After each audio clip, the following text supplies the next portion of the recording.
দিদিকে তো দেখতে আসলামই। আর এর মানে এই খারাপ সময়ের মাঝখানে একটা ভালো খবর, সেটা হচ্ছে দিদির চ্যানেলে 1 মিলিয়ন সাবস্ক্রাইবার কমপ্লিট হয়েছে, ফলোয়ার্স।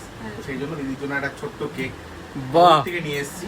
বাহ, এটা দিদির জন্য স্পেশাল, ঠিক আছে, স্পেশাল ভাবে দিদির জন্য কাস্টমাইজ করে বানানো। তো দেখা যাক কেকটা কেমন। তোমার তো এলাই ব্যাপার গো। হ্যাঁ, মামাকে ডাক, মামাকে ডাক। মামা, মামা দিয়ে রান্নায় ব্যস্ত হয়ে গেছে। ওহ, তোমার কি কপাল গো।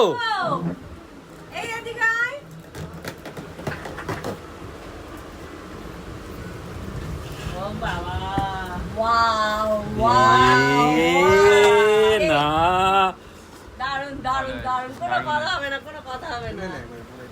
1 মিলিয়ন লেখা আছে, দারুন দারুন। Specially Sushmita creation. বাহ, একদম 1 মিলিয়ন। দারুণ হয়েছে।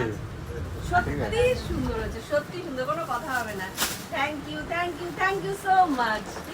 এই কালকেই মানে আমরা একটা ভিডিও করেছিলাম যে কেক কাটা হলো না। হ্যাঁ, এমন একটা সময় হলো। বড় সেলিব্রেশন আমি তো থাকবোই। আর আমাদের অনেক দিনের একটা মানে ইচ্ছা ছিল যে যখন কেকটা কাটা হবে আমরা সবাই একসাথে থেকে কাটা হবে, শুধু মাঝখান থেকে শ্বেতাটা বাদ পড়ে গেল, শ্বেতা কাটলি। তা যাই হোক, এখন সবাই আছে। হ্যাঁ হ্যাঁ, একদমই তাই। আর আমাদের সাথে পিকু ভাইও রয়েছে, মানে আমার পিকু ভাই, ঠিক আছে।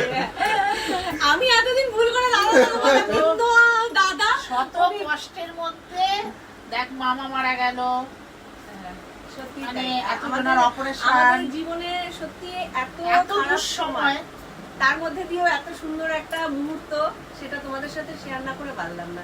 তা চলো, আবার কেক যখন কাটিং করব তখন আসছি। টাটা।